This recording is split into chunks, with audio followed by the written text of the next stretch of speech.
Hola, buenas tardes, gracias por venir hoy. Mi nombre es Rafael Moreno y hoy describiremos brevemente lo que ha sido el desarrollo de una interfaz mioneural agonista-antagonista MIA por su abreviatura en inglés. Este seminario es parte de las presentaciones realizadas para la materia Biología y Excitabilidad Celular de la Universidad Simón Bolívar dictada por la profesora Sara González.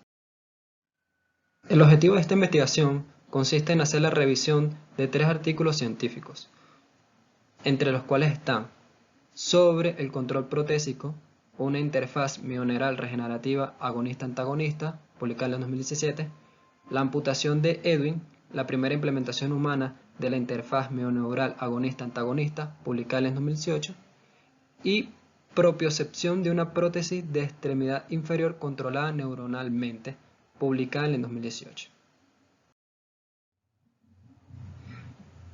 En el primer artículo se describen las siguientes problemáticas. Existe un pronunciado nivel de innovación en las prótesis externas con mayor número de control de grados de libertad, pero no en la técnica de amputación, porque se realizan cortes en nervios sin reintroducción de objetivos neurales adecuados. Los músculos son cortados y envueltos en la zona de amputación para crear un amplio y acolchado tejido blando para el uso cómodo de las prótesis. Como consecuencia, las señales electromiográficas son limitadas en calidad. Las pequeñas señales de los nervios transeptados no pueden ser detectadas sin un órgano terminal muscular, por lo que se implantan sensores mioeléctricos capaces de medir la EMG del músculo nativo, pero estos no son capaces de medir la EMG de los nervios transeptados. Entonces, se necesita implantar una interfaz neural por hardware utilizando cables finos, microcanales, matrices y tamices, entre otras cosas.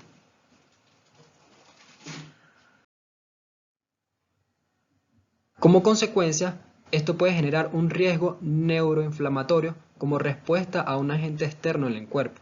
La magnitud de la señal de los nervios está en el orden de los microvoltios y se puede corromper fácilmente por el movimiento del artefacto, interferencia y respuesta fibrótica. Se compromete entonces la fiabilidad de la señal resultante. Algunos enfoques que se han desarrollado es una técnica quirúrgica llamada reinervación muscular dirigida, o TMR. La TMR consiste en el que el tejido neuromuscular se reconfigura para cambiar la grabación eferente de los nervios a los músculos. Específicamente, la TMR implica la conexión quirúrgica de los nervios transeptados a músculos quirúrgicamente desnervados, colocados superficialmente en una región anatómica proximal al sitio de amputación. Esta técnica permite colocar electrodos que leen la EMG superficial de estas señales y han sido usadas para manejar los motores protésicos. La TMR ha probado mejorar el control de las prótesis comparados con las técnicas tradicionales. Sin embargo, uno de los inconvenientes que tiene la TMR es que implica la denervación de músculos funcionales y limita el número de DOF o grados de libertad que se pueden implementar en una prótesis externa. Otro enfoque que ha habido es el desarrollo de una técnica quirúrgica llamada interfaz nerviosa periférica regenerativa, o RPNI, en el cual un pequeño músculo denervado y desvascularizado es inervado con un nervio periférico transeccionado. Esta técnica amplificó 1000 veces la señal del nervio, demostró una marcada capacidad neuroregenerativa y proporciona un método para amplificar y registrar señales nerviosas. Sin embargo, estos enfoques carecen de la natural relación agonista-antagonista de los músculos. La relación agonista-antagonista permite la propiocepción musculotendinosa y esta propiocepción permite el sentido fisiológico de la posición articular, la velocidad y el torque. Por lo tanto, las personas tienen una baja resolución en el control de las prótesis, dependiendo en gran medida de la retroalimentación visual para guiar sus partes. En el presente video podemos observar la relación agonista-antagonista de los músculos. Está la parte agonista, está la parte antagonista y la lectura de los nervios periféricos. Cada vez que se comprime el músculo agonista, implica el estiramiento del músculo antagonista.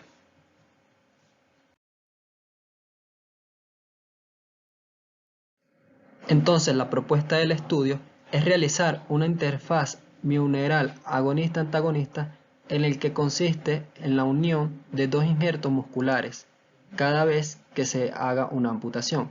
En este ejemplo podemos ver la parte detrás de la pierna y delantera que son unidos quirúrgicamente de tal manera que cada vez que haya contracción del músculo agonista implique el estiramiento del músculo antagonista de tal manera de que esta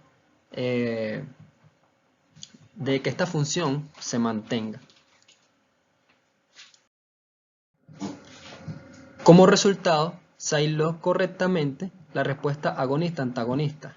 En el presente gráfico vemos en líneas negras el impulso del músculo agonista y la respuesta del músculo antagonista, en comparación con una amputación en la que no se realizó la interfaz mioneural, por lo que se obtuvo la respuesta natural de una pierna nativa. Como podemos ver, el músculo agonista, cada vez que se comprime, el músculo antagonista se estira y también genera una señal nerviosa aferente y en presencia de la señal de una simulación. Esta prueba, cabe destacar que estas pruebas en este momento fueron realizadas en ratones. Analizando la respuesta, se obtuvo que es de forma lineal, es decir, a medida que se aumenta la amplitud del impulso que se le coloca al nervio, se obtiene una respuesta mioneural lineal. La respuesta del nervio también fue de forma lineal. Como podemos ver, de acuerdo a la fuerza en que se estira el músculo antagonista, se obtiene la amplitud, una amplitud mayor en la respuesta del nervio aferente. Esta respuesta es la que va del músculo hacia nuestra médula espinal. Y se pudo comprobar que la respuesta aferente solo está presente en la AMI en comparación con el caso de control. Como podemos ver aquí, en estas barras, se obtiene la respuesta neural en contraste con los ratones que no tenían la interfaz. Como conclusión se obtuvo que la comunicación bidireccional de nervios periféricos no solo provee mejores señales para el control de las prótesis, sino que también provee sensación aferente desde las prótesis. Esto permitirá a los individuos desarrollar propiocepción. La regeneración neuromuscular en un humano se puede desarrollar entre 6 a 12 meses, lo cual es un periodo aceptable considerando los actuales tiempos de rehabilitación tradicional. Los injertos musculares requeridos para la AMI son mínimos, y estos injertos pueden provenir de cualquier parte del cuerpo. La AMI puede ser construida en cualquier parte de la amputación en contraste con la TMR que depende del músculo disponible en la zona de amputación. La huella de los AMI es pequeña, por lo que se puede construir varias AMI para el control de diferentes DOF. El siguiente estudio a revisar fue la amputación de Edwin, la primera implementación humana de la interfaz mioneural agonista-antagonista publicada en 2018, en el cual se enfoca en la implementación de AMIs en 3 pacientes para controlar e interpretar la propiocepción desde el tobillo biónico y las articulaciones subtáctiles. Se registraron y analizaron medidas de resultados intraoperatorias, perioperatorias y postoperatorias de las extremidades residuales, incluidas las imágenes electromiográficas y radiográficas de la musculatura de la AMI. Como resultado se obtuvo que las complicaciones fueron leves, incluyendo celulitis transitoria y un caso de cicatrización tardía, los cuales fueron tratados oportunamente. Todos los pacientes informaron un alto grado de percepción de la posición del miembro fantasma sin informe del dolor fantasma. Como resultado, se le pidió a los pacientes un movimiento cíclico del tobillo fantasma. Como podemos ver acá, se puede observar el trazado de la señal del tendón y cómo los músculos responden. Aquí se ve la respuesta del músculo agonista y el equivalente contrario de la respuesta del músculo antagonista, ya que esta relación, por ejemplo, en el caso del brazo, sería equivalente a que si yo presiono mi bíceps, se estira mi tríceps y viceversa.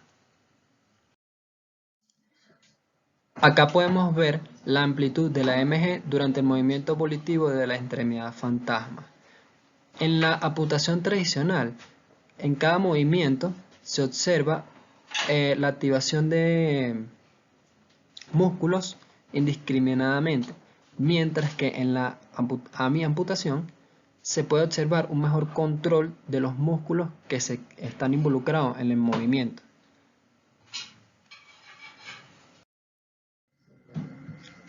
En el presente video podemos observar que se le pide al paciente mover ambos pies de manera similar.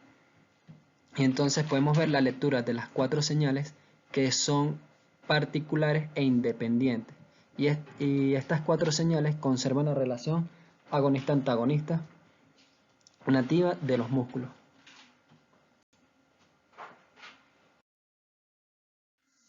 Como conclusión de este estudio, se obtuvo que el AMI ofrece la posibilidad de mejorar el control protésico y la restauración de la propiocepción del tendón muscular, como se esperaba en el primer artículo de revisión. Los resultados iniciales en esta primera corte de pacientes humanos son prometedores y proporcionan evidencia sobre el papel potencial de la AMI en la atención de pacientes que requieren amputación debajo de la rodilla.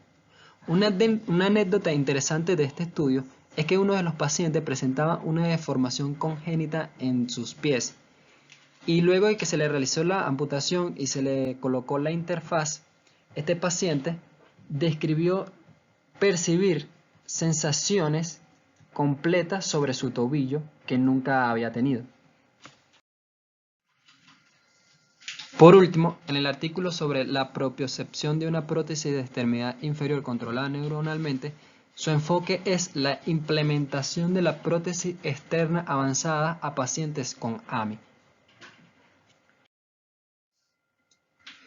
En esta gráfica podemos ver la interfaz mioneural que se propone, en el que, como se realizaron 2 AMIs, una es la encargada de este movimiento lateral y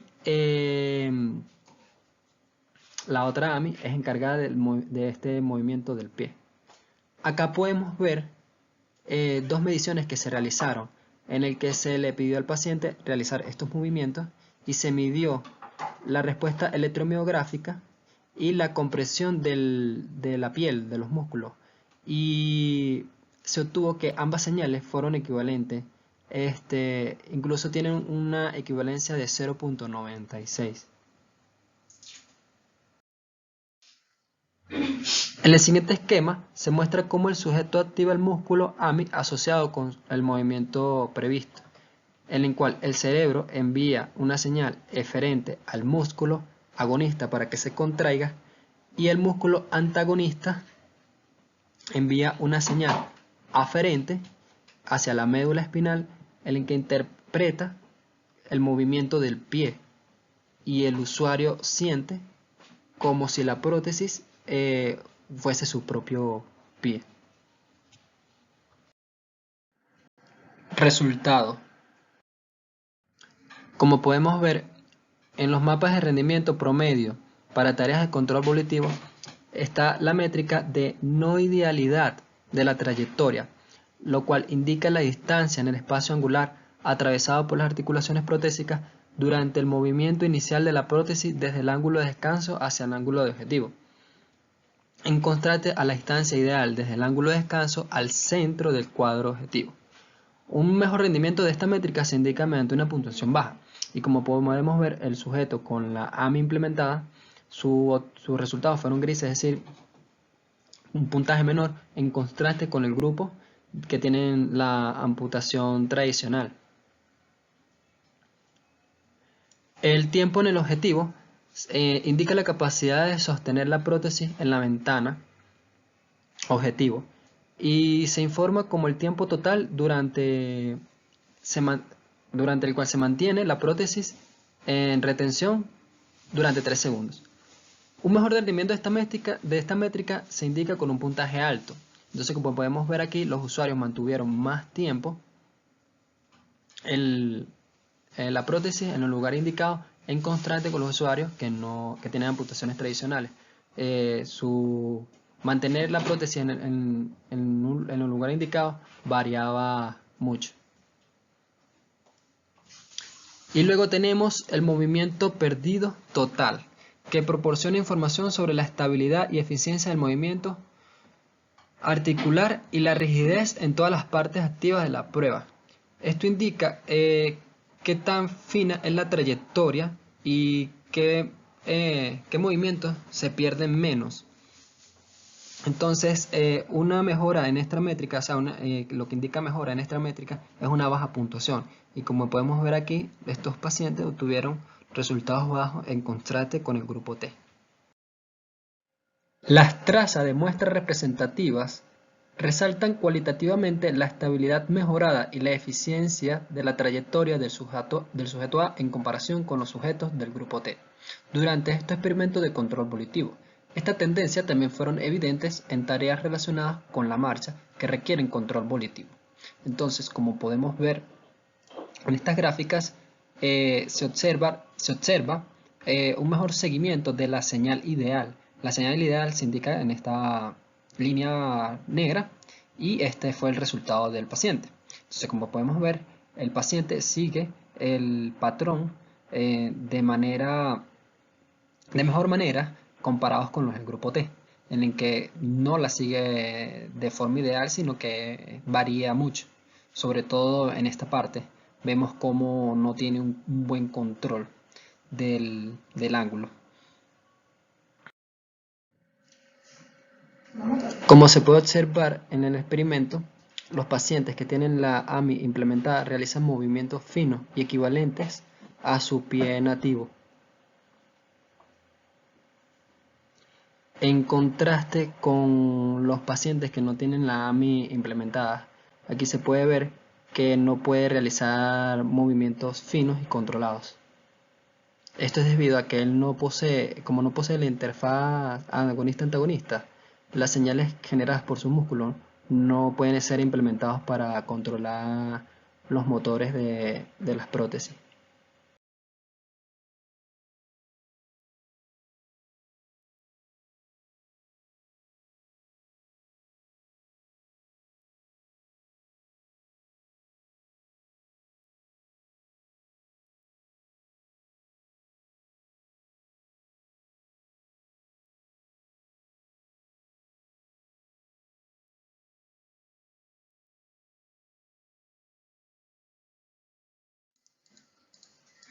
En movimientos como inclinar el pie en un obstáculo en el que se tienen que inclinar el pie así, los sujetos con la AMI tuvieron un mejor control, en el que, por ejemplo, aquí se debía inclinar el ángulo y lo realizan efectivamente las señales del músculo, cuando se debe inclinar hacia el lado contrario y las señales del músculo, en comparación con los sujetos que tienen amputaciones tradicionales, en el cual no pueden controlar efectivamente el ángulo de la prótesis y las señales no sirven, a pesar de que hay señales, y no sirven para este control.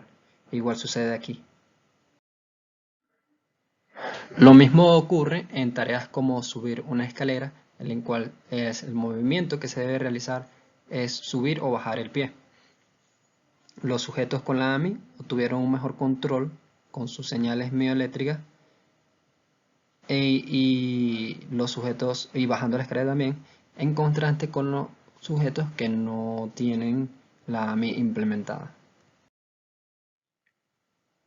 Luego se realizó una retroalimentación de las prótesis.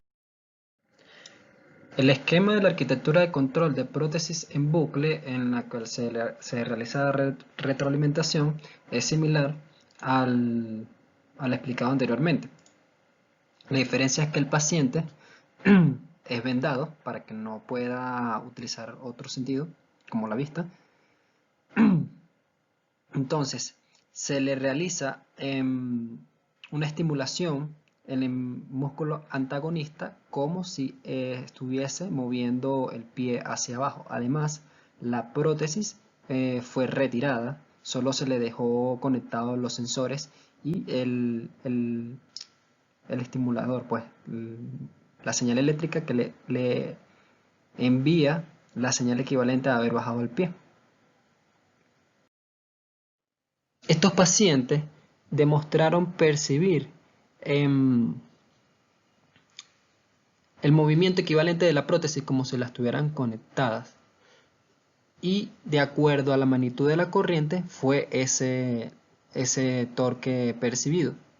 Igualmente, en discernir la amplitud de esa fuerza, en la que se aplicaba como media una corriente de 2 mA y se le preguntaba qué tan fuerte era una señal con mayor miliamperaje que 2 y menor, y su juicio se obtuvo un juicio de 75% de estudio. Esta gráfica representa 200 pruebas en la cual se le colocaba dos señales impar, o sea, una señal de 2 milivoltios y otra que era random, y el sujeto tenía que decir si era más fuerte o menos fuerte. Como se puede observar, también se le pidió al paciente que realizara 4 tipos de fuerzas o de torque en la prótesis, en el cual se dividió en 4 niveles: 25, 50, 75 y 100% de fuerza, implementándole la respuesta de la prótesis, o sea, simulando la respuesta de la prótesis en la pierna. Como se puede observar con la simulación encendida, el sujeto puede distinguir 4 torques, mientras que cuando la simulación está apagada, la amplitud del torque, por lo menos de los niveles 50 hacia arriba, no se distingue, él realiza el mismo esfuerzo. Acá se puede ver una comparación sobre una prótesis sobre una pierna que no está afectada, es una pierna nativa. Se puede ver que se obtienen 4 niveles de torque. Con la simulación entendida se obtiene algo similar, no es perfecto, pero se obtiene 4 niveles distinguibles. Y cuando la simulación está apagada, como podemos ver acá, no hay tanta diferencia. Entonces esto quiere decir que el usuario percibe las señales de la prótesis como si fuese su pierna real. Las conclusiones que se obtuvieron en el presente informe fue que los sujetos experimentaron propiocepción de las prótesis, describieron a las prótesis como su pierna, refiriéndose a su pierna biológica, y los sujetos realizaron movimientos inconscientes de la prótesis una vez se integraron con ella. Por ejemplo, en una conversación normal con la persona que está realizando los experimentos, se observó que movían el pie como si estuviesen moviendo su pie en una conversación común. En cambio, los sujetos que tienen amputación tradicional describieron la interacción con la prótesis como si fuese una interacción con un videojuego. Esto permite el control de 2 grados de libertad implementados en la prótesis de manera más eficiente y con movimientos más finos, muy similares a los que realiza una pierna nativa. Aquí podemos ver que los usuarios que tienen la AMI implementada realizaron movimientos inconscientes propios de un pie nativo. En el primer video vimos cómo el paciente se le había pegado una cinta plástica y él utilizó movimientos exclusivos de esa prótesis y de esta implementación para quitárselo. Y el segundo video trató de un paciente el cual estaba conversando con las personas que estaban realizando el experimento y se dieron cuenta que el pie estaba realizando movimientos naturales que hubiese realizado la prótesis estaba realizando movimientos naturales que hubiese realizado con su pie biológico. Esto implica, como se dijo anteriormente, una integración más profunda entre el usuario y la prótesis. Entonces, acá podemos ver la importancia de la bioelectricidad, el estudio de la importancia de la bioelectricidad en el cuerpo, que nos lleva a realizar revisiones sobre técnicas como por ejemplo la amputación, en el cual los informes dicen que la técnica de amputación lleva 200 años practicándose sin realizar ningún cambio, y esta técnica de amputación perjudica la implementación de prótesis más avanzadas. Entonces, gracias a que hoy en día tenemos un conocimiento más amplio sobre las señales eléctricas en el cuerpo humano, se puede implementar técnicas quirúrgicas que ayuden al desarrollo de prótesis más avanzadas, prótesis que simulen el movimiento natural del cuerpo. Quizás en un futuro no tan lejano tengamos prótesis con sensores térmicos y que estos sensores envíen los impulsos eléctricos equivalentes a nuestros nervios, de tal manera de que la persona pueda percibir con una prótesis mecánica si algo está caliente o algo está frío. Entonces, esto ha sido todo por hoy. Le doy muchas gracias por su atención y hasta la próxima.